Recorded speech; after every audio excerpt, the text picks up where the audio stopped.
Bem,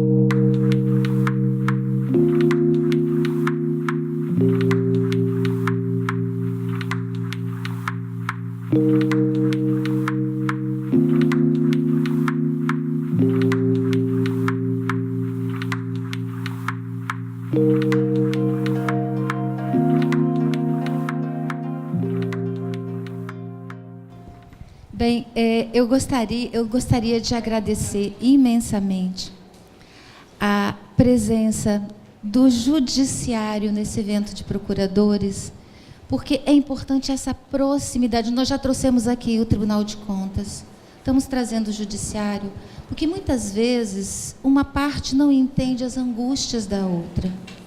É muito importante nós, procurador, nos escutarmos as angústias dos juízes, porque o serviço não termina. Você faz 10, chegam 20. E é importante também esse espaço de esclarecimento, porque muitas vezes quem não está vivendo tem uma ideia pré-concebida com base em premissas falsas. Por exemplo, de fato, a Procuradoria de Vitória é muito bem qualificada, mas é mérito individual de cada um, não por causa da nossa estrutura. O Leonardo Tovar fez o mestrado dele por conta própria, sem nenhum acréscimo patrimonial, sem afastamento. Fez o doutorado da mesma forma, não é, Leonardo? Luiz Henrique Alóquio fez o doutorado dele no Rio de Janeiro, sem afastamento das funções. Fez o mestrado e o doutorado na UERJ.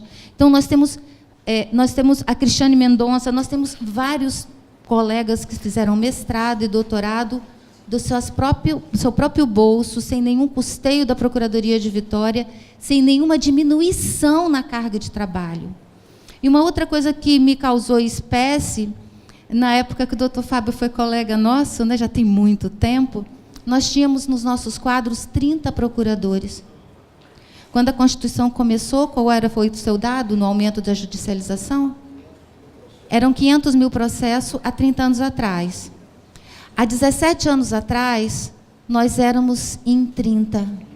Hoje, somos em 25. Quanto de processo que aumentou? Eu gostaria muito de fazer isso tudo que o senhor disse, de orientar a administração pública. Já houve um tempo que eu consegui ir para dentro da SEDEC e acompanhar integralmente um plano diretor urbano. Já houve tempo onde eu fui designada para dentro da Secretaria de Habitação e nós sentamos juntos, assistentes sociais, engenheiros e procuradores, e fizemos o Programa Habitacional de Vitória, que foi o melhor do Brasil, antes até do Programa da União. Hoje, eu só consigo fazer prazo. Cada dia, para eu estar aqui nesse evento, segunda-feira, eu estou muito frita, porque eu tenho 2 cargas programadas acumuladas e eu só tenho prazo para fazer. E aí, quando a gente fala de viabilizar procuradorias muito bem equipadas, nós não temos. Nós sofremos um processo de desmonte, nem centro de estudos mais nós temos. A gente publicava livros, porque nós temos grandes talentos, é verdade. Aí o que nós estamos fazendo? Nós começamos a tentar sensibilizar o administrador através de eventos assim. O evento passado, que está na internet, nós começamos a falar da importância das ferramentas tecnológicas. Aumente a arrecadação, porque é a linguagem que o gestor vai compreender. Porque ele vai entender que, se ele tiver uma eficiência na gestão dos créditos tributários, eu não vou gastar o mesmo tempo com 200, com 20 milhões. E nós, procuradores, quando chega na nossa fila, nós não temos nenhuma ferramenta tecnológica. A capital do Espírito Santo não tem nenhuma ferramenta tecnológica que ajude os procuradores no gerenciamento desses milhares de processos que o senhor tem na sua vara. E aí um procurador recebe o prazo numa lista lá, um que é R$200 e outro que são 30 milhões, sem ele saber qual é o prioritário.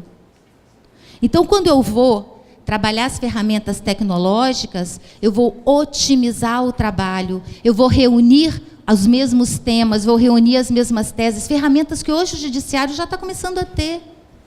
Então, eu fico muito triste, porque nós vemos procuradores querendo fazer melhor. Muitas vezes a gente orienta o gestor, não faça isso, mas Nosso papel é opinativo. Nós não temos o poder de decidir.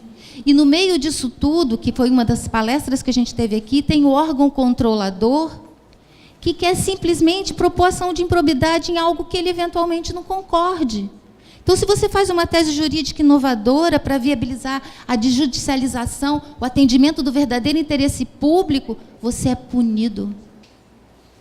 E aí, os órgãos controladores, porque hoje em dia é uma caça às bruxas e a gente tem a mídia que destrói reputações, qualquer coisa diferente do feijão com arroz, você está se arriscando por um gestor que não vai reconhecer o teu trabalho, por um órgão de controle que pode destruir tua vida. Então, nós estamos precisando disso, de mais proximidade, de conversar e entendermos as inquietações do outro, porque todos nós queremos construir um Brasil melhor. E nós estamos tentando trabalhar esse fortalecimento da advocacia pública municipal, porque nós estamos em todos os lugares do Brasil.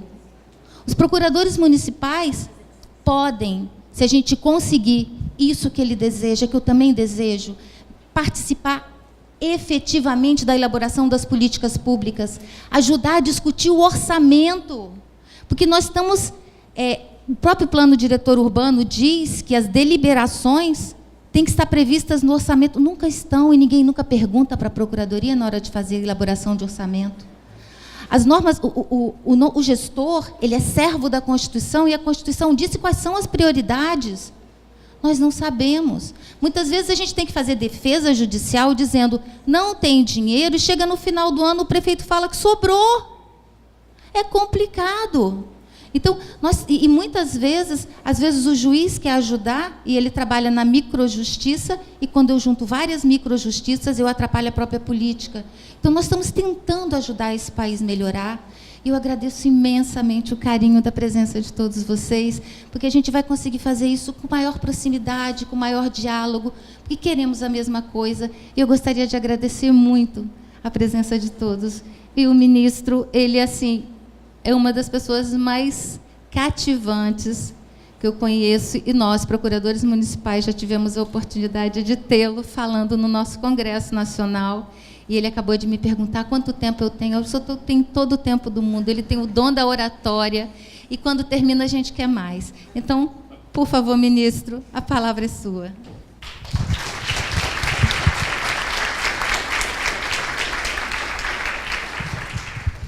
Muito querida, mas mentirosa, que é uma coisa. Muito bem. Desculpe.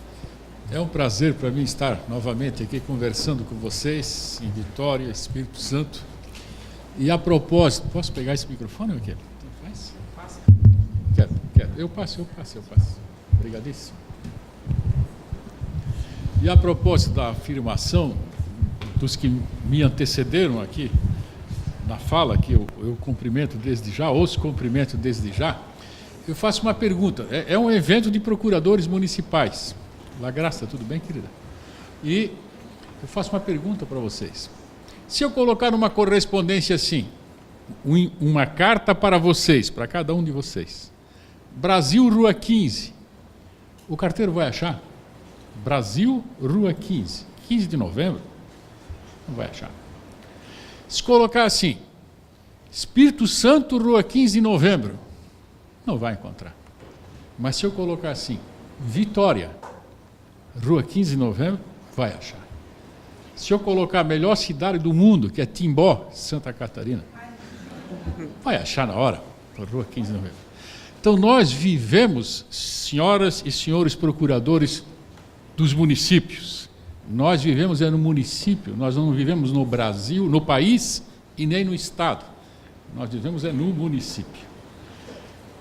É um grande prazer estar aqui, na presença dos meus amigos particulares, presidente do Tribunal Regional Eleitoral e do presidente do Tribunal de Justiça, doutor Sérgio, e doutor Aníbal, também da minha colega La Grasta, juíza de São Paulo, uma das mais destacadas magistradas do Estado de São Paulo, que está aqui conosco, da Janete, que é minha particular amiga, de mais de... Para mim não fica chato, mas, né? Mais de tantos anos, né, Janete? E o Carlinho, o marido dela, eu chamo carinhosamente de Carlinhos, o marido dela. A Patrícia, quando eu estou meio assim entediado, que eu quero uma coisa nova, uma coisa assim bem nova, vamos ficar por aqui, eu leio alguma coisa da Patrícia. É interessante, né? Só desafios, só ideias brilhantes. Muito bem. E os nossos, o colega palestrante, professor também palestrante, belíssimas falas. E mais uma vez eu reitero aqui o agradecimento ao convite. Eu quero começar a minha fala, eu vou abreviar, não é a palestra, a conversa que eu preparei com vocês, porque eu quero começar saindo muitíssimo da minha fala, para ter uma conversa política com vocês, uma conversa de cidadania com vocês, na primeira parte da minha manifestação. Nós estamos com um projeto de lei em trâmite no Congresso Nacional que já passou pela Câmara dos Deputados, já passou, agora está no Senado. E é o projeto de lei, memorize isso, por favor, é o projeto de lei, é o PL 080, no Senado é esse número que agora levou. E esse projeto fala o quê? Ele está prescrevendo, ele está impondo a participação de advogados em todo e qualquer ato de mediação e conciliação que possa ser realizado. Todo e qualquer ato. Eu li já esse projeto, eu tenho em mãos aqui esse projeto. Eu fui juiz de juizados especiais, eu fui juiz de turma de recurso dos juizados especiais e sou juiz de carreira, que é uma das coisas que eu mais me orgulho, de carreira, há 36 anos eu sou juiz de carreira. Esse projeto, se passar esse projeto já passou pela Câmara dos Deputados, só falta o Senado. Sabe quando é que é uma das últimas sessões? Porque está na comissão, na CCJ, Comissão de Constituição e Justiça, em Brasília, quarta-feira que vem agora, a próxima quarta-feira. Então eu vim fazer um rogo para vocês, eu vim fazer um pedido para vocês, nem que eu tenha que pedir de joelho para vocês, e peço, não tem problema, se mobilizem as procuradorias de vocês, mobilizem os prefeitos de vocês, os políticos que vocês conheçam, para que não seja aprovado, para que não passe esse projeto de lei que torna obrigatória, não é opcional, é obrigatório a presença de advogados em quaisquer atos que tenham por fim a mediação e a conciliação. A 9.099 dos juizados especiais pode jogar no lixo. Podem fechar, senhor presidente do Tribunal de Justiça, pode fechar os juizados especiais, e dispensa juizado, põe noutras varas, vamos acabar com os juizados especiais. Por quê? Porque a lei não diz que é obrigatória a presença de um advogado na lei 9.099 até 20 salários mínimos. Não precisa dizer, porque se a lei diz que é obrigatória a presença de advogados em qualquer ato de mediação e conciliação, me respondam lá qual é o primeiro ato, no procedimento da 9.099, audiência de conciliação, Santa Efigênia. Em alguns estados é só de conciliação, porque é uma audiência preliminar, muito embora a lei 9.099 não fale isso. Em outros estados não, é conciliação, instrução e julgamento. Tudo bem, não muda em nada o discurso que nós estamos fazendo aqui, nem ao propósito parcial dessa minha fala. Não muda em nada, porque essa audiência, chame do que vocês quiserem, abóbora amarela, ela começa com uma conciliação. Então, até 20 salários mínimos agora, pode sair procurando advogado, porque terá que ter advogado. Bem, o Sejusc, senhor presidente do Tribunal de Justiça, pode fechar economia para o Estado do Espírito Santo. Eu vim trazer notícia que vai trazer economia de dinheiro para o Tribunal de Justiça. O Sérgio nunca gostou tanto de mim quanto agora. Porque nós vamos poder fechar o Sejusc. Esquece o Sejusc, fecha essa encrenca. Pode fechar. Por quê? Porque agora tem que ter advogado lá dentro. E o maior número dos nossos clientes no Sejusc, e principalmente nos juizados especiais, e naqueles Sejuscs que lidam preponderantemente ou naqueles postos de atendimento que lidavam preponderantemente com as pequenas causas, juizados especiais, esses até 20 salários mínimos. Esses mesmo. Ah, mas quem vai pagar isso será o sistema da assistência judiciária, porque no Brasil o sistema é misto. Não importa, eu ia dizer outro nome, mas como eu estou numa tribuna e num evento, eu não posso adjetivar do jeito que eu quero. Eu ia dizer assim, no mínimo, dane-se. No mínimo, veja lá o palavrão que eu não ia dizer. Porque isso tem que sair de algum lugar. Dinheiro cai do céu, pelo menos lá em Timbó, na Grande Timbó. Eu sou natural da Grande Timbó. Não dá em árvore. Quisera eu que desse. Não dá. Não cai do céu. Não tem dia que a gente olha para o céu. Ah, hoje vai chover dinheiro. Esse tipo de nuvem, ali é uma nuvem. Não tem isso em lugar nenhum do mundo. Então, esse recurso sairá de algum lugar. Esse lugar, em último grau, em última instância, é o nosso bolso. Mais uma vez.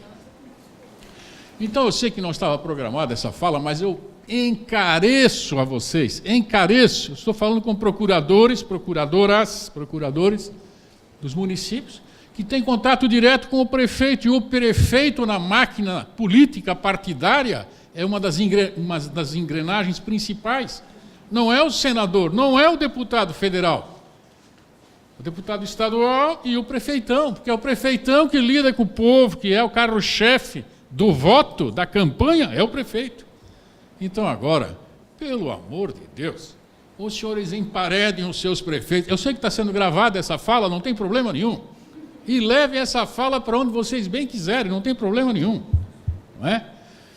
Então, eu falo como cidadão aqui, é um direito meu de cidadania defender uma política boa, uma política interessante. Ninguém está aqui fazendo proposta para assaltar banco ou para fazer corrupção em algum lugar. Que nada. Estamos nos unindo por uma coisa boa e uma coisa que vai ao encontro, não de encontro, vai ao encontro da população mais carente desse país. São 31% da população brasileira, santo Deus. Então, por favor, esse é o pedido que faço. Se programem, porque é para quarta-feira. Quarta-feira é o embate. E é no Senado.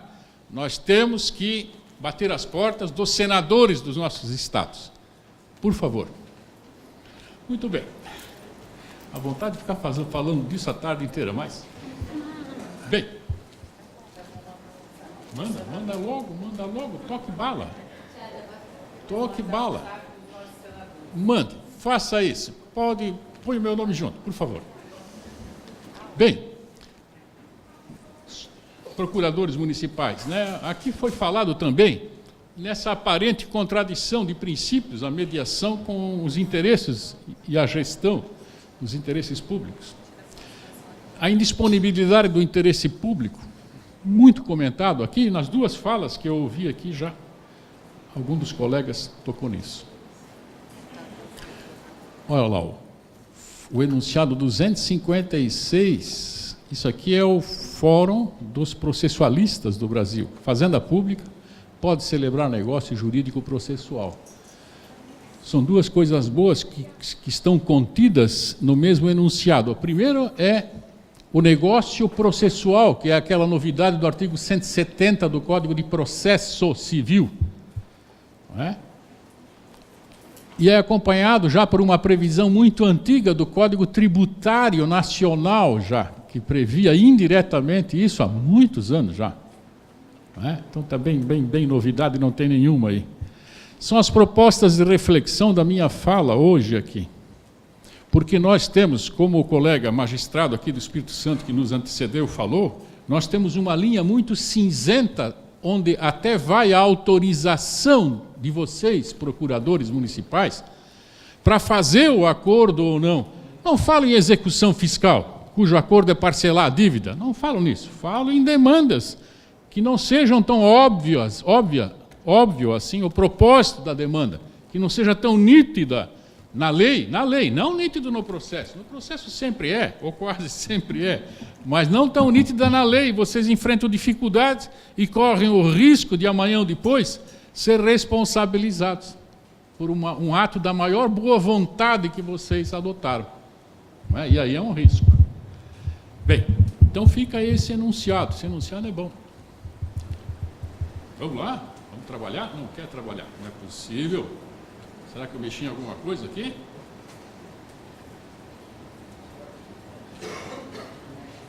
Minha assessoria. Agora deu. Só foi tu te mexer, essa é provocação minha, só de sacanagem minha.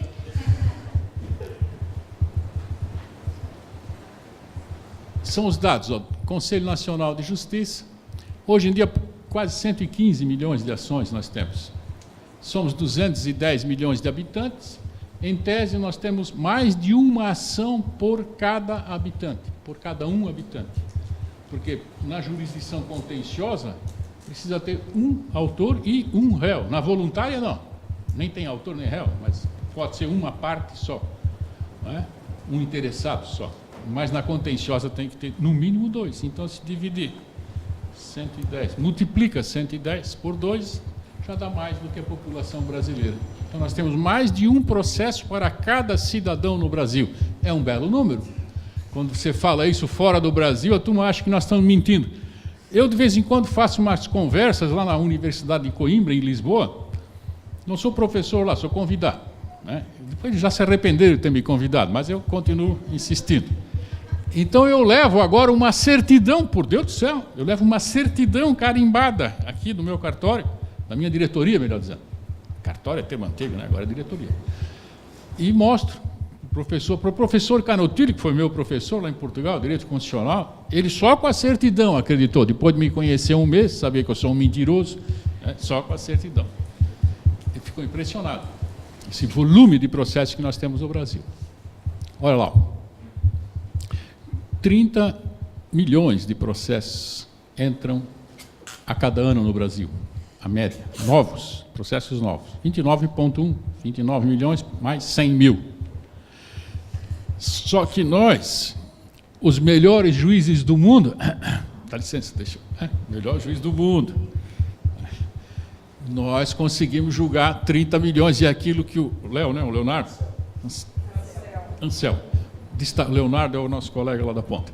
Destacou antes aqui, a gente dá conta da entrada, mas não aparece na estatística por causa do sistema nosso interno, até o nosso próprio sistema interno, não tem jeito.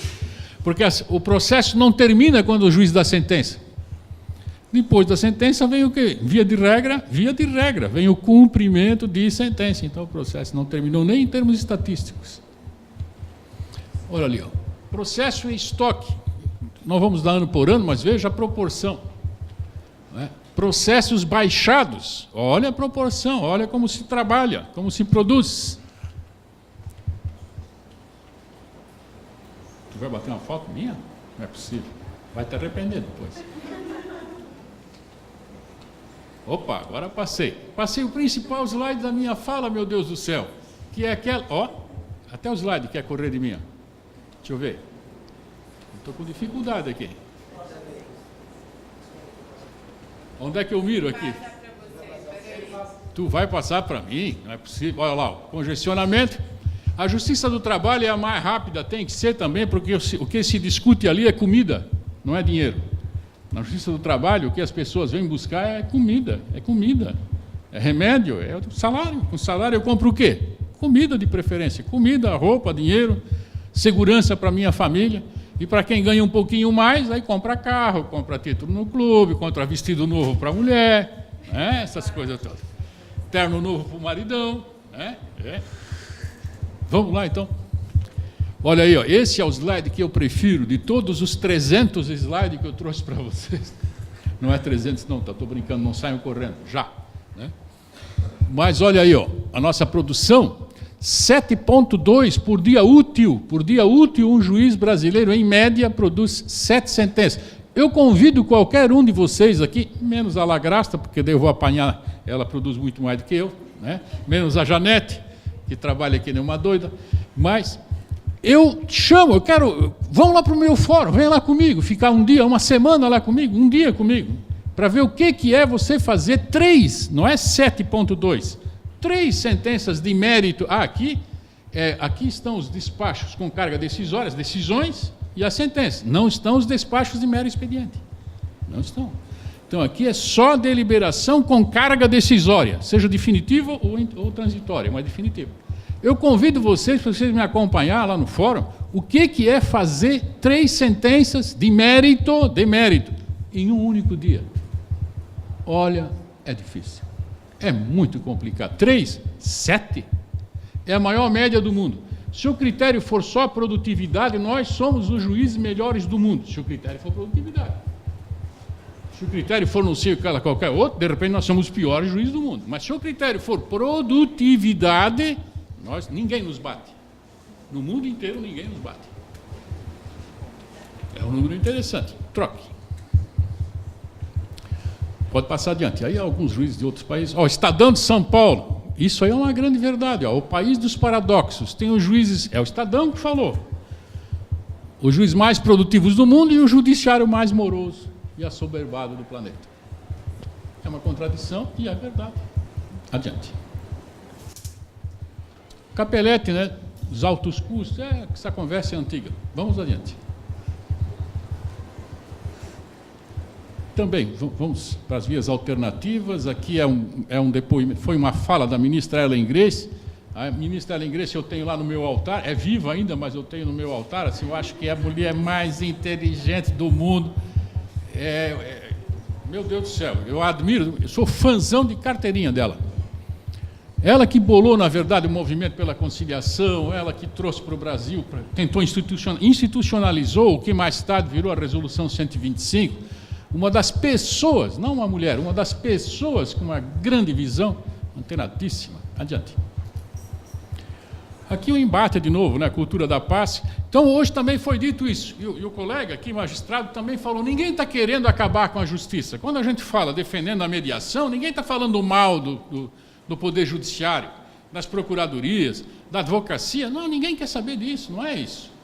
O que nós precisamos é mudar a cultura, como foi dito hoje aqui, como se a própria Janete disse, olha, vamos para o interior, tentar, os procuradores, o tribunal vai treinar, se oferece gentilmente até para treinar os procuradores nas técnicas de mediação, junto aos sejusques que vocês podem montar, ou põe o nome que vocês quiserem, não precisa chamar de sejusque, chama de abóbora amarela, chama de chuchu, chama do que quiserem. O que importa é o conteúdo, não é o nome, não é? E isso nós precisamos fazer com muita urgência, porque cá entre nós, não tem mais ninguém nos ouvindo aqui, eu sei que não estou sendo gravado nesse momento, então podemos falar só entre nós dois aqui. Meu Deus do céu, uma execução fiscal com legislação já autorizada para parcelamento, Santa Efigênia, é encostar o contribuinte ali na tua mesa e convencer o cara de que nós temos que parcelar. Um problema de desapropriação, onde preponderantemente está em jogo o valor e não mais o bem, porque o bem foi desapropriado, não tem mais volta. Não é? Não tem mais volta. É como e quanto nós vamos acertar, são detalhes. Mesmo na responsabilidade civil, né, muitas vezes, né, quando a discussão é essa, quando o ente público não está agindo preponderantemente como um ente público, né, também dá de fazer muita composição, mas tem que estar preparado. Porque hoje em dia a composição feita nessas audiências nossas de mediação, principalmente mediação, mais do que a conciliação, não é mais um mediador que age sem preparo. Não pode mais ser aquele que só põe na balança quem vai perder e quem vai ganhar. Não é isso. Não é isso. Então, o nosso mediador ele é preparado, ele tem curso, ele sabe como agir. E ele conhece um tanto do direito, ele vai expor para as pessoas numa audiência reservada e não um na frente do outro. É melhor do que na justiça. É melhor do que um juiz tentando fazer conciliação, mais 1 milhão de vezes melhor. Porque o mediador ele pode pegar em audiências privadas e explicar tudo o que vai mais ou menos acontecer. E aí só se o cara sofrer de imbecilidade, ele vai até o final do processo. Só se ele sofrer de alguma faculdade mental, porque ele está esclarecido, ele está advertido. E muitas vezes, nesses casos mais complexos, manda vir um advogado junto, não tem problema nenhum. Então, o que nós temos que encontrar é uma fórmula de evitar a judicialização, ou depois de judicializado, encurtar o caminho para o final. É só isso, porque um processo custa de 800, o processo mais simples que temos no Brasil, ele custa de 800 a 1.500, 1.600 reais. Quando não, quando já levantaram aqui, de 2.000 a 2.000 e tanto. Mas isso é um processo breve, um processo curto. Porque se o processo começa a demorar mais de 6 anos, o preço dele vai lá para a estratosfera, para o Estado. Porque no cálculo você não tem que colocar só custas. E nas custas não vão, por exemplo, qual é o custo desse evento aqui? Isso aí, X de comida, X não sei o quê. E os funcionários que estão ali fora segurando. E a luz que está sendo gasta agora aqui. E a contratação desse som, isso não entra na conta? É claro que entra tudo na conta. No processo, nem sempre entra todos os fatores dos custos nessa conta. Não é? Andeu, toca adiante. Capelletti já também falava aqui. O tribunal não é o único caminho para a solução de conflito. Adiante. Aqui eu tenho os marcos regulatórios atuais, né? Hoje vigentes.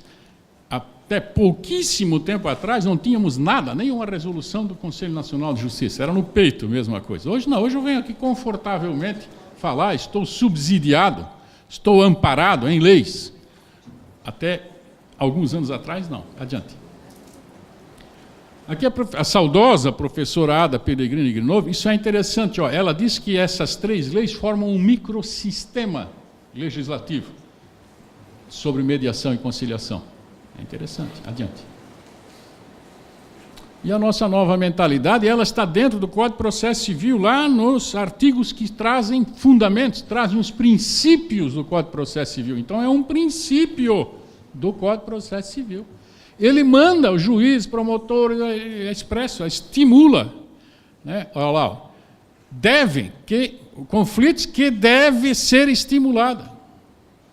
O Estado promoverá a solução consensual, não é a solução jurisdicional, judicial, não.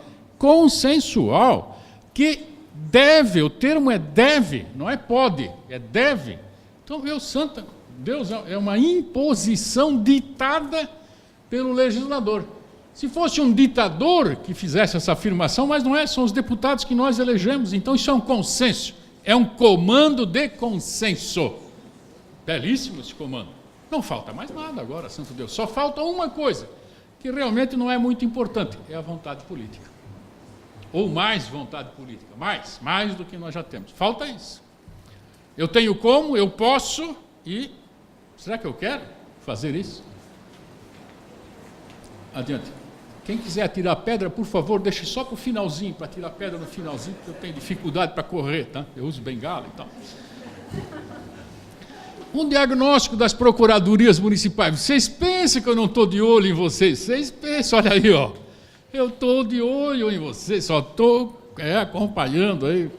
Vamos lá, adiante. Ó, em só 8 estados, o poder público municipal, nós conseguimos fazer uma economia de processo. Depois eu vou trazer esses dados para vocês, não é? Adiante. A maior parte das ações são dos municípios. Não é do Estado, União, Estado, município. É município, a maior parte da ação. Isso é uma coisa ruim? Isso é um pecado de vocês? É claro que não. O cidadão, como eu disse no início, o cidadão não vive no país, ele não vive no Estado, ele vive no município. E só pode mesmo o município ser o maior cliente do judiciário. Mas é óbvio, isso é uma coisa até óbvia, não é? Não, assim, muito óbvia, mas é compreensível, é óbvio que é compreensível, porque é no município que nós temos o maior número de litígios. Eu não gostei da calçada que a Secretaria de Obras fez, eu vou brigar com quem? Com o Presidente da República? Tem chance. Com o governador? Ele vai dizer que eu sou um louco. É com o prefeitão e é com vocês. Com o secretário e depois com vocês que eu vou brigar lá no fórum. Ou melhor dizendo, lá numa central de mediação e conciliação. Não é? Apenas 34% dos municípios brasileiros têm procuradores municipais concursados. Isso eu já falei nos outros 2 encontros que eu tive com vocês. É necessário se mexer. Eu acho que tem que ter procurador nomeado dentro das procuradorias. Eu acho que tem que ter, por causa da política pública do gestor. Não é? Agora, o número preponderante de procuradores, a meu sentir, precisa ser de carreira, concursados. De carreira a gente usa um termo no Brasil, concursados. Mas é uma reflexão que eu venho propor para vocês aqui. Bom, a cada 12 procuradores, 4,5% são comissionados. Eu fiz esse levantamento também. 66% das cidades do país, os profissionais nas procuradorias atuam por designação para o cargo. 66%. Profissionais que exercem advocacia pública, na ausência de profissionais concursados, 20% de advocacia é contratada por licitação. Ainda já é uma coisa boa, por licitação. Mas 19% de escritórios de advocacia contratados por inexigibilidade ou dispensa de licitação. E aí já começou a pegar, né? Aí já começou a ficar diferente um pouquinho.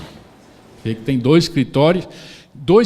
Nesses dois critérios, se tu somar um percentual com o outro, alcança 40 e tanto por cento das procuradorias municipais do Brasil. É um mundo de gente. É um mundaréu de prefeituras. Somar esse critério com outro. E 2% em regime, não é bem desvio de função, mas quase isso. Eu não queria dizer isso, mas tudo bem. Está ali, né? Contratado em regime temporário. Olha aí, 59% nós temos advocacia pública municipal em desvio de função e outros tipos de ocupação, quase 60%.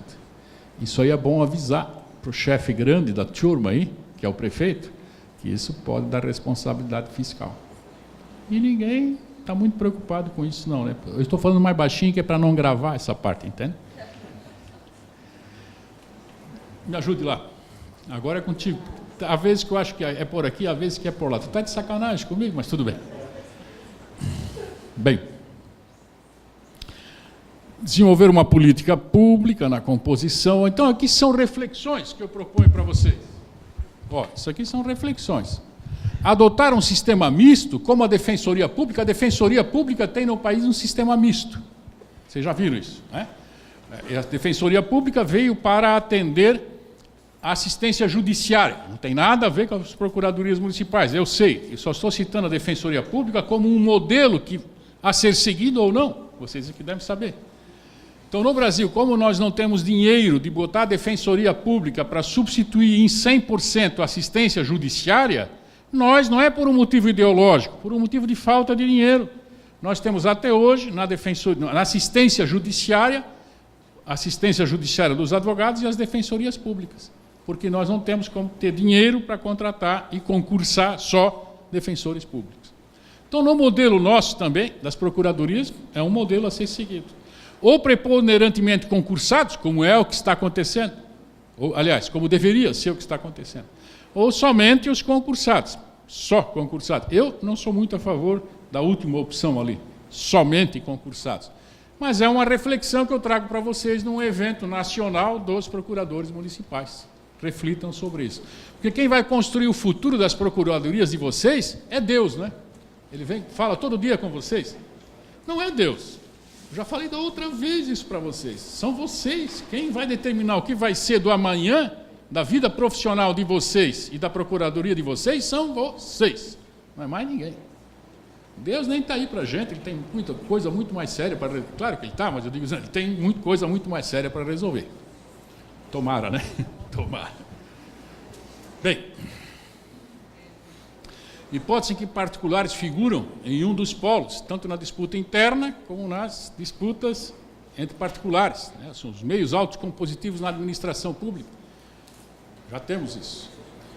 Precisa priorizar as políticas públicas voltadas aos meios. Aquilo que nós falamos hoje aqui, é preciso optar se nós vamos ou não priorizar isso. E eu acho que agora é o momento de priorizar isso.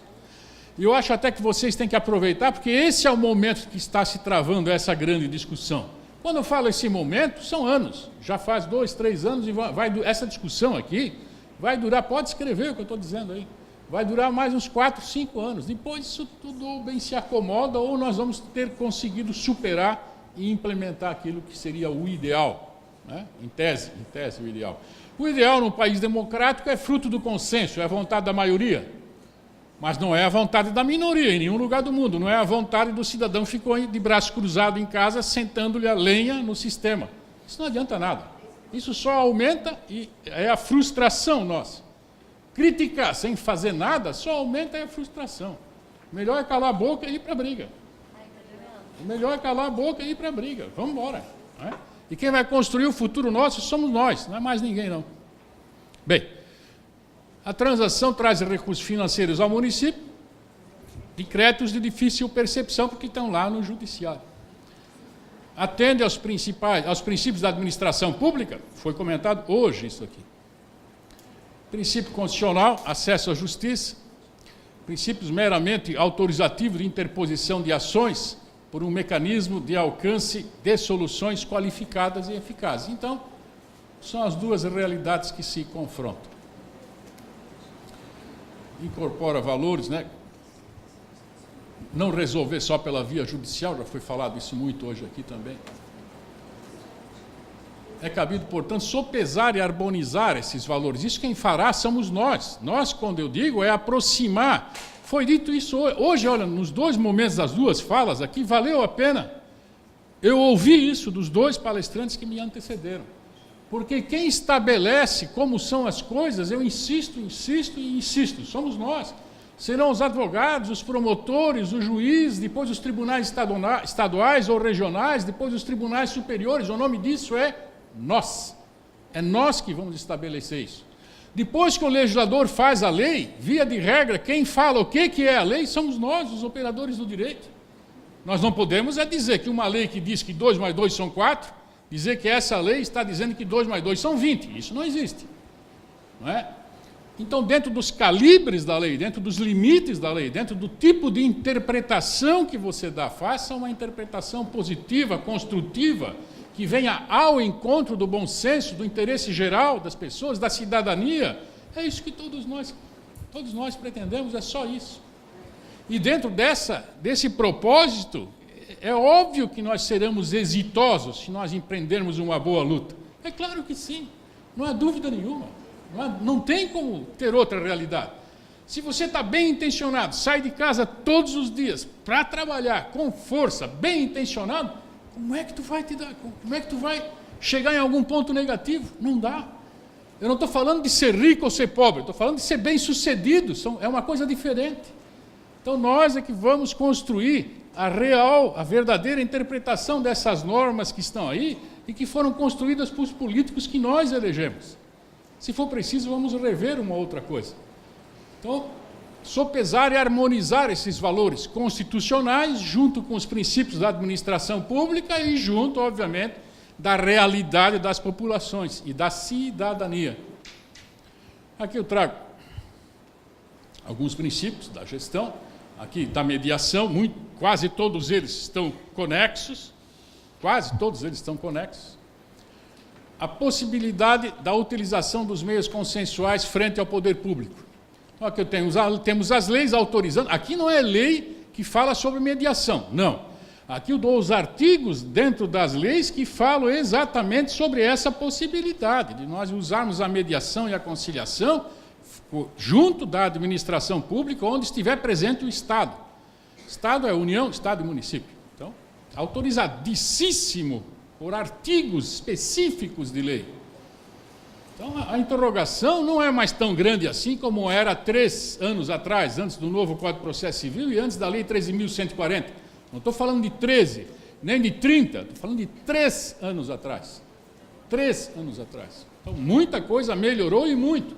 Quem não se atualizou é que está achando que ainda existe muito chifre em cabeça de cavalo. Mas aí é um problema de quem não se atualizou.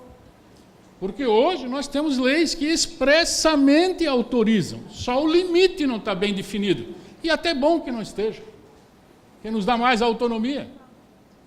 E quando nós buscamos o critério dentro da integridade, da honra, da integridade, da licitude não é problema que a lei seja aberta. Eu prefiro um artigo aberto do que um fechado, para quando nós vamos ao encontro do que é lícito.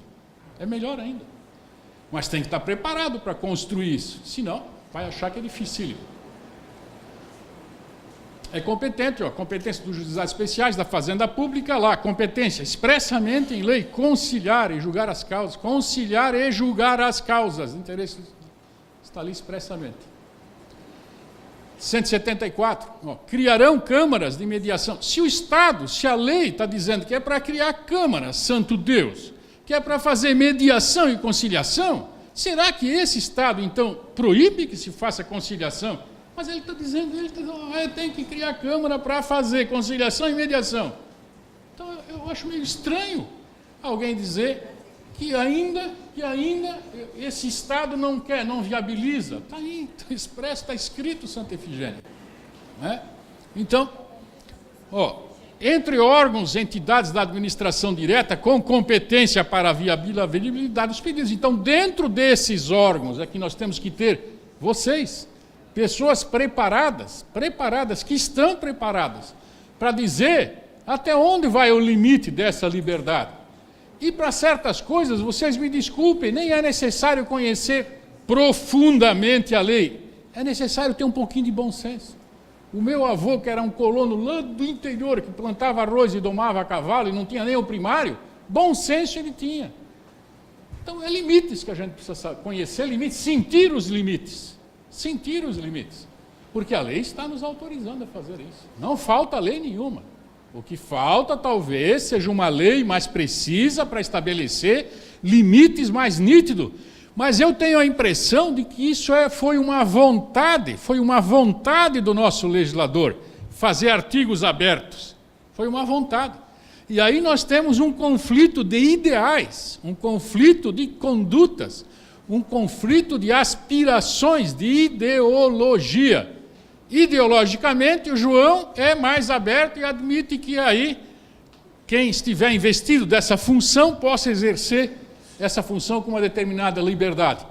É ele que está à frente agora do poder, ele pensa assim. Mas depois vem o Antônio. Na outra gestão vem o Antônio que diz que não, a lei da liberdade, mas tem que ter detalhe. Esse é o conflito ideológico. Então nós precisamos chegar no consenso desses limites ideológicos, porque a lei já está posta.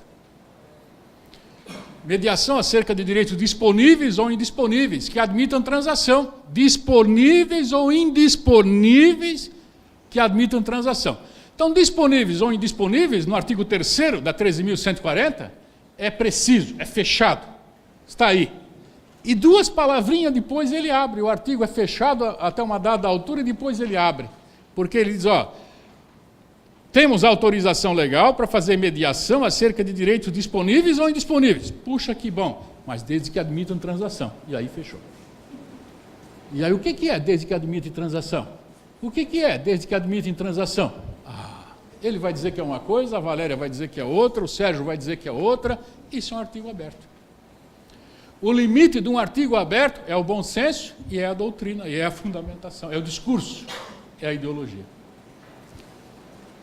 Eu sei que nós temos tradição de um direito romano, né? Esse que é o difícil para nós. O direito romano, nós fomos educados, mais antigos, foram educados dentro de faculdades de direito, em que o direito era romano. O direito romano é assim, se o artigo diz que 2 mais 2 é 4, pelo amor de Deus, não me diga que é 3,9, nem que é 4,1, é 4, cidadão. É 4. A formação romana, o direito é rígido, mas ele é o mais seguro que existe na face da terra. Segurança jurídica. E no direito anglo-saxão, common law, o direito não é tão preciso na redação, mas ele muitas vezes é até mais justo, nem sempre, do que o nosso sistema. É óbvio que eu não estou dizendo que hoje o nosso direito é romano, ele é preponderantemente com raízes, com radicais romanas. Patrimonial, quando ocorrer litígio em torno de bens suscetíveis de valoração econômica, a lei de mediação prevê expressamente que podem ser solucionados consensualmente conflitos que envolvam equilíbrio econômico, financeiro dos contratos. É lá o 32, parágrafo 5º da 13.140. A lei de arbitragem expressamente prevê essa possibilidade também, e aqui, de novo, esses dois pensamentos que colidem entre si. Não é fator impeditivo, não pressupõe necessariamente um óbice à transação. O enunciado 135 do Fórum Permanente de Processualistas Civis dizem, a indisponibilidade do direito material não impede por si só a celebração de negócio jurídico processual, o negócio jurídico previsto lá no 170, não, 171, 170 do Código de Processo Civil, e no CTN também, já previsto há muito mais tempo, muito embora não sejam bem sinônimos, o do CTN e o do CPC, não são iguais, mas semelhantes. Há direitos indisponíveis que admitem transação, está no 179 do Código de Processo Civil, prevê solução de conflito no âmbito, inclusive, da administração pública, expressamente. Né? Lá no 334, aquela belíssima audiência, viu, professor? Leandro, belíssima audiência. O Leandro depois vai brigar comigo. Vocês querem? Eu vou pegar o Leandro na rua, como se dizia antigamente no colégio, né? Mas não adianta, ele é mais jovem do que eu, vou apanhar, mas tudo bem, deixa. Então, vejam bem que nessa audiência, por si só, impedimento da realização da audiência, a indisponibilidade. Porque muita gente, quando saiu o novo código, aliás, antes dele sair, já dizia, essa audiência não pode ser realizada se tiver um ente público como parte. Não está dito em lugar nenhum isso, santo Deus. Então, hoje já se pacificou, pode sim realizar essa audiência, mesmo que uma das partes seja equivalente, o Estado ou equivalente a ele. Olha, o enunciado 673, do Fórum Permanente, a presença de ente público em juízo não impede por si só a realização da audiência do 334. Eu nem sabia que estava aqui o Léo, para bater nele assim, vê se bacana, ó. Será que tá? Bom, necessidade de previsão normativa é aí que está. A margem de liberdade para acordos envolvendo entes públicos é mais limitada, é claro que é, se comparado ao do setor privado, óbvio. A necessidade, todo mundo sabe, de autorização normativa para a autocomposição pelos entes públicos. Ninguém está questionando isso. Né? De protocolos institucionais, que são já consensos institucionais, destacadamente na União, esses. Princípios da legalidade, da publicidade e impessoalidade. Ótimo. Mas a lei que trata da autocomposição, que é a 13.140, ali está junto 2015, né? Vai rolar a cabeça lá no meu gabinete, lá da assessoria, mas tudo bem. Em seu artigo 3º, admite a composição de direitos indisponíveis passivos de transação. É a terceira vez que hoje só eu falo nisso. Então, e quando é possível a transação em sede de direitos indisponíveis no setor público? Né? Estou falando para procuradores municipais. Quando a lei admitir ou sempre que observar os princípios da administração pública. E aí a norma não precisa ser tão rígida. Essa autorização também não precisa ser tão rígida, tão completa assim. Principalmente quando você estiver atento ao melhor interesse do Estado, ao melhor interesse da administração pública. Os juízes federais faziam já a homologação desse acordo há 20 anos atrás, nas desapropriações, 20, 25 anos atrás, sem ter uma lei específica para isso. Eles faziam dentro da sentença homologatória 2, 3 parágrafos, onde eles fundamentavam com o melhor interesse para o Estado. Porque era o melhor interesse para o Estado, ia gastar menos se pagasse naquela hora do que se pagasse só no final da desapropriação. Era mais econômico, pelos índices, nós estávamos num período inflacionário, pelos índices das tabelas, então tinha lógica aquilo. E eles, baseado na lógica, fundamentavam no melhor interesse do Estado. A indisponibilidade do direito material não impede por si só a celebração, é o enunciado 131 também. A advocacia pública é o sujeito que preside.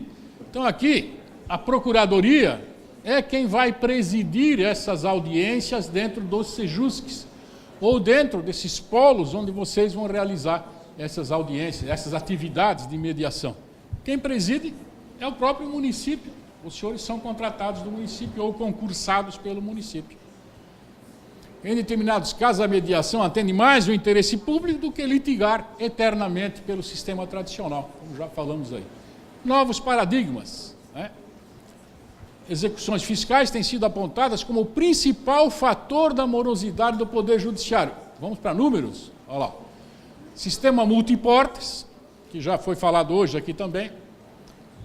Supervisão dos operadores do direito. Esse sistema, seja mediação, conciliação, negociação, transação, menos arbitragem, São sistemas, como eu falei agora, que são dirigidos, presididos, coordenados, nesse caso de vocês, por vocês mesmos, pelas procuradorias municipais. Então,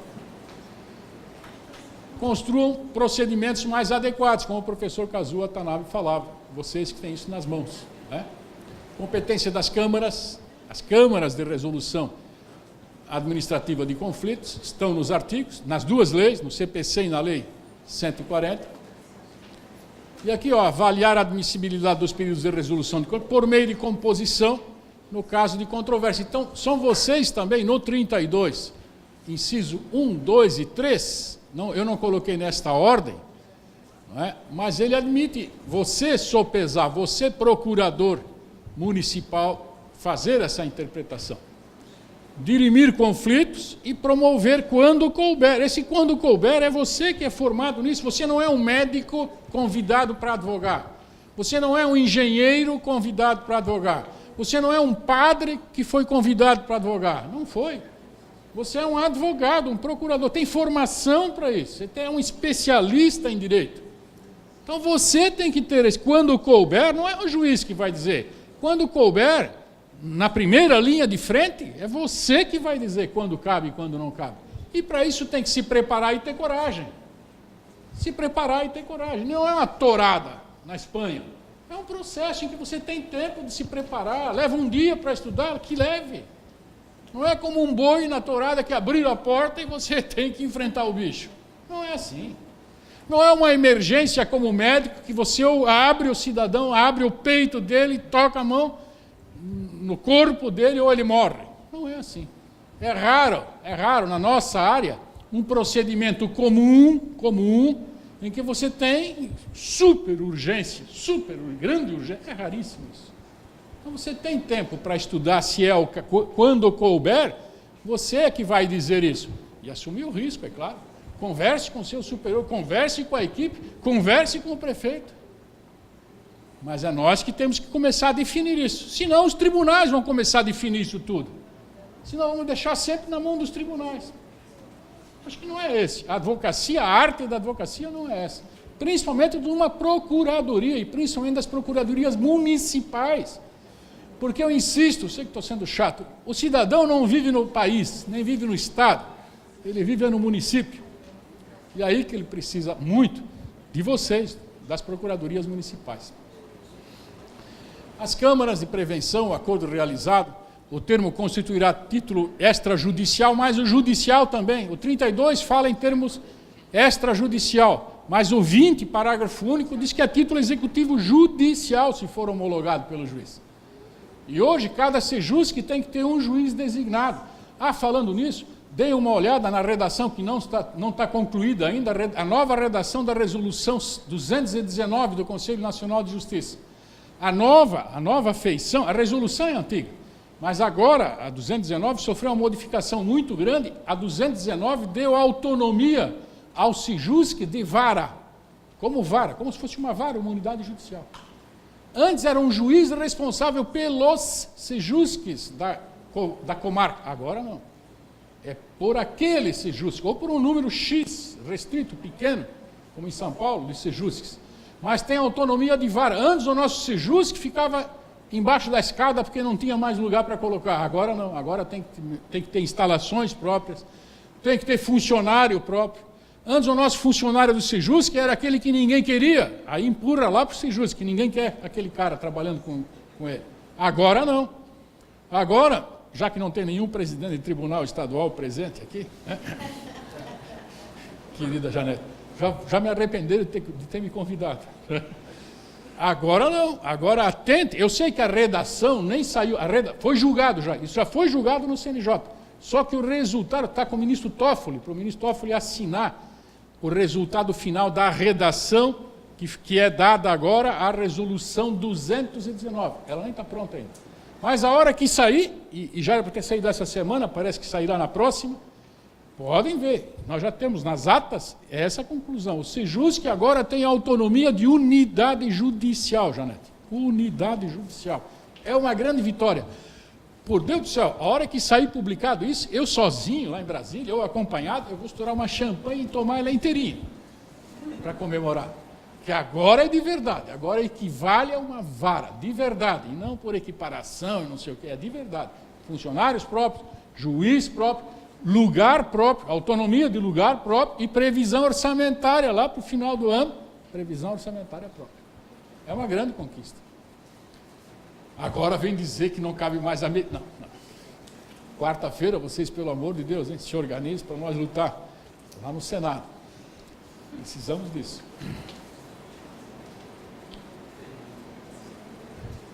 Suspende a prescrição, todo mundo já sabe isso aí. Taxas de congelação. Isso aqui é bacana, lá. Execução fiscal representa aproximadamente 40% do total dos casos pendentes. E 74% da execução pendente no Poder Judiciário com taxa de congestionamento, 91%. Dá 74% desse universo, 74%, 91% ali não está andando nem para frente nem para trás. Então, a execução é a última opção que vocês devem exercer, só em última análise.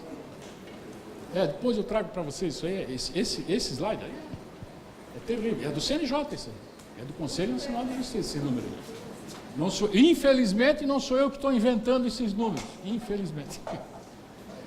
É número oficial.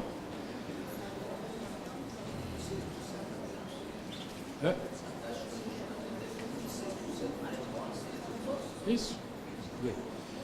3 milhões de processos, 62% tiveram origem no setor público municipal, queridos.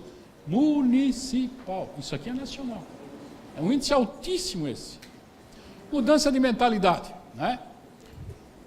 Nos processos administrativos e judiciais, é dever do Estado, dos operadores do direito, propagar e estimular conflito entre a administração pública direta e indireta, poderão ser solucionados em câmaras. O enunciado 19 aí, ó, do Conselho da Justiça Federal, o acordo realizado perante a Câmara de Conciliação, a arbitragem da administração, constitui título executivo extra, é aquele que já está até concretizado já na lei, né? Mudança de mentalidade, políticas públicas em construção. Então, aqui eu vou passar direto isso aqui, porque, na verdade, esse em construção é aquilo que eu já falei, não vou repetir, quem vai construir somos nós. Não é Deus, espero que não, porque pode ser que ele não seja tão bom quanto nós. É muito pretensioso, né? Não é pouco. Eu bati na porta da pretensão e passei umas 2, 3 vezes ali. Mas é verdade, não é verdade? Quem vai mudar alguma coisa na nossa vida somos nós. Isso desde pequenininho é assim. Então agora quem tem que construir essa procuradoria com mais poder de fogo são vocês. Olha lá, política pública. Criação de câmaras de solução de conflitos na administração pública está prevista em lei. Criação de centro judiciário de solução consensual de conflitos dentro do SEJUSC. E dentro do SEJUSC, na administração pública, está prevista em lei. E a autocomposição, enquanto não... essa aqui é bacana, ó. Enquanto não criadas as câmaras de mediador extrajudicial e judicial, podem atuar o mediador. Mas não é o mediador judicial, aquele que tem curso lá do CNJ. Não, o mediador. O mediador. Isso aqui é uma interpretação conjunta dos preceitos que a gente faz. Mas é a lei que está dizendo isso. Então, veja, vocês estão preparados já para fazer essa mediação. É só colocar amanhã uma plaquinha na mesa, assim. Sou mediador. Ah, bicho, bom. Né? Não precisa fazer curso nenhum. Para ser mediador judicial, aí precisa fazer, aí é diferente. Mas para ser mediador, ninguém melhor do que um procurador municipal para ser um mediador. E vocês verão que se fizerem essa experiência, sabe o que vai acontecer? Isso já aconteceu, a minha esposa, a mulher que manda em mim, primeiro era a minha mãe, agora é minha patroa, né? Minha esposa. Ela fez isso. E sabe o que começou a acontecer lá em Balneário Camboriú? Pena que a turma de Balneário, não tem ninguém de Balneário aí? Pô, dessa vez, não lembro da outra vez, a turma de Balneário, puxava o meu saco, aplaudia e tal. Mas deixa, Deus está vendo tudo isso lá em cima. Então, lá em Balneário Camboriú, minha esposa fez essa experiência, procuradora municipal, que é, e ela começou a resolver, e a turma achou que ela resolvia tudo. Aí vinha problema de família, vinha problema de vizinhança, vinha problema não sei do que, de armazém com aquelas cadernetas que o cara não pagou. E ela ia tocando, começando a atender tudo. Né? No final virou madrinha de meio bairro lá. Mas casada com um homem rico, né? Juiz, que a gente ganha aí $200 mil líquido por mês, isso é bobagem. Boa essa, gostaram dessa? Tribunal aqui de Justiça vai, inclusive, fazer uma promessa para melhorar o vencimento da turma. O TRE também. Bem, então a criação do NUP, já estamos, né? A resolução 118 do Conselho Nacional do Ministério Público. Agora vejam a extensão dessa política, como essa política agora já está definitivamente arraigada, Ó, o Conselho Nacional do Ministério Público, não é da Justiça, é do Ministério Público, editou uma resolução praticamente equivalente a 125. O Conselho Superior da Justiça do Trabalho editou agora, em 2016, uma outra resolução para aplicar lá na Justiça do Trabalho. A mesma coisa da resolução 125. Obrigadíssimo. E também a criação no STJ de um SEJUSC. E temos atos normativos, Janete, tu sabes melhor do que eu disso, atos normativos em todos, sem exceção, não tem nenhuma exceção, todos os tribunais estaduais do Brasil têm atos normativos falando sobre a mediação e a conciliação, de acordo, adaptando a resolução 125 à realidade local, todos, sem exceção. Então é uma bela coisa. Não tem como voltar atrás, 1000 perdões até do termo que usei, né? Voltar atrás. Não tem mais como retroceder nisso, não tem mais como. Atividades fins, né? Mudança de mentalidade, infraestrutura, recursos humanos, servidores públicos, isso tudo agora nós podemos preencher, por causa da resolução 219, que foi modificada. Não está agora, a alteração ainda não está em vigência, porque não foi publicada, mas será publicada em 15 dias, no máximo. A mudança a estrutura do SEJUSC, 50% em 2 anos, SEJUSCs aumentaram em 50% no Brasil inteiro, não é em 10, é em 2 anos, Iniciativas, Espírito Santo, aqui nós temos iniciativas nesse sentido, processual, pré-processual, extrajudicial, trago os números aqui também, o Estado que está de parabéns, mas também a Janete, estando à frente disso, só pode dar certo, né? Balneário Camboriú, que é o segundo lugar melhor do mundo, que é onde eu moro, o primeiro é Timbó, aquela cidade pujante, deve ter uns 17 mil habitantes, estou exagerando, acho que nem isso tem. Mas ó, a prefeitura nossa, a minha esposa trabalha em algumas dessas frentes aí. São Paulo cria câmaras de solução, tem o decreto 57.263, instalou em 2016 o primeiro SEJUSC, tá, com a administração pública, foi São Paulo, e também regulamenta a instalação de comitês de prevenção de solução de disputas no âmbito administrativo, a prefeitura municipal, isso tudo de prefeituras municipais. Procuradoria Municipal, aqui, depois eu deixo isso com vocês, ó. Prefeitura de Belo Horizonte, mutirões de execução fiscal, Tocantins, essa do Rio de Janeiro é interessante, vale a pena dar uma acompanhada nela, ó. 57% de êxito. Porto Alegre, Tocantins, Rio de Janeiro, isso tudo está sendo feito já. Pará, Manaus. Aqui é a colega lá de São Paulo, tá o nome lá, o nome dela é aquele lá, Luciana Yuki. Ela tem ela irradiou isso nos fóruns das 7 cidades satélites ao entorno de Brasília. O índice de solução dela é altíssimo. Ó, em execução, as dívidas em execução, 32 bilhões conseguiram já resolver. A recomendação 21, né, do CNJ, recomenda a adoção de mecanismo de conciliação, até nos processos administrativos disciplinares. Como nós tínhamos dificuldade nisso, agora pode fazer, as corregedorias estão autorizadas a fazer. É um belo precedente. A administração pública implementa métodos mais adequados. Então, aqui, é necessária a atuação de vocês, eu digo aqui, quem tem que capitanear isso são vocês. A litigiosidade excessiva nos municípios, quem pode conter isso ou não, são vocês, obviamente sempre levando ao procurador-geral, é claro.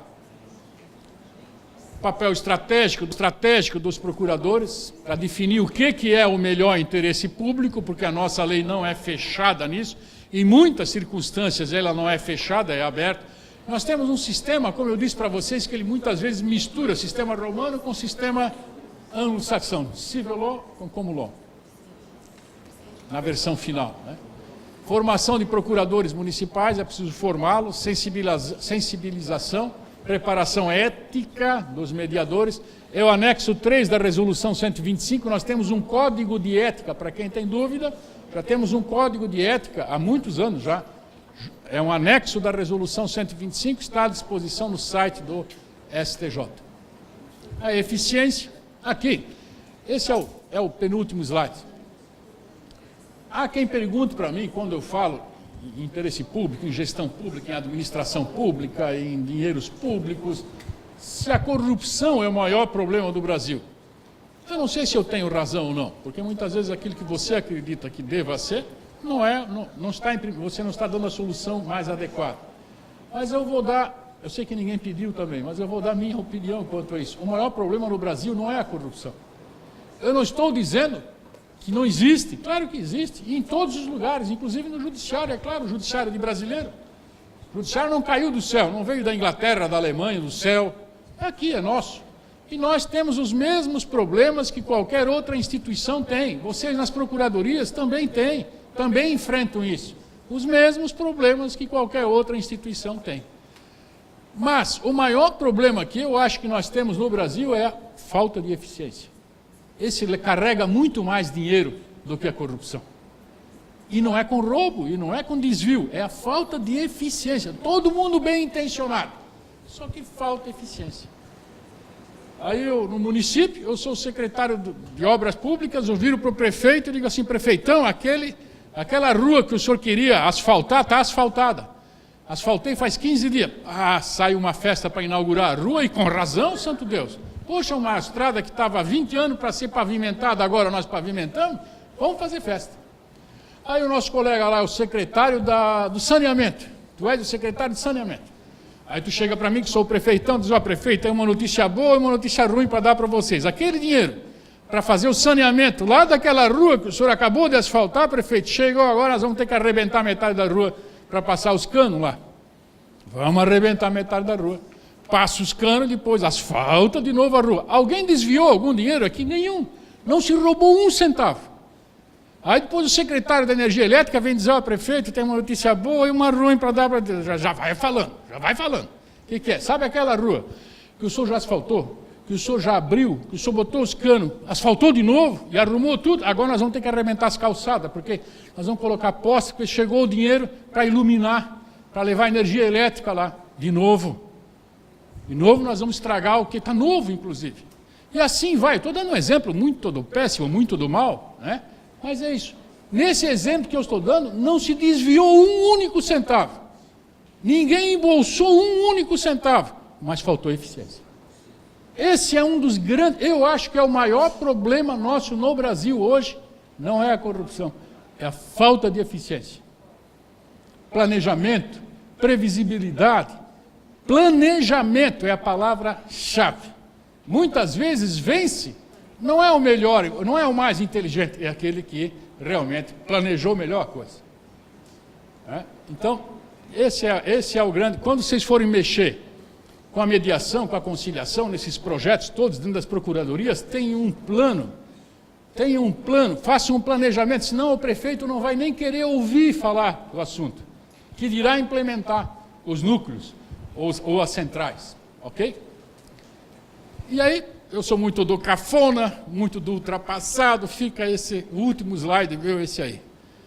E eu acho que realmente é, né? A paz só pode ser fruto da justiça, não da justiça que se dá num fórum, não da justiça que se dá dentro de uma procuradoria, mas aquela justiça que nós construímos com a boa vontade, com o sentimento lógico nosso de coração, de ética.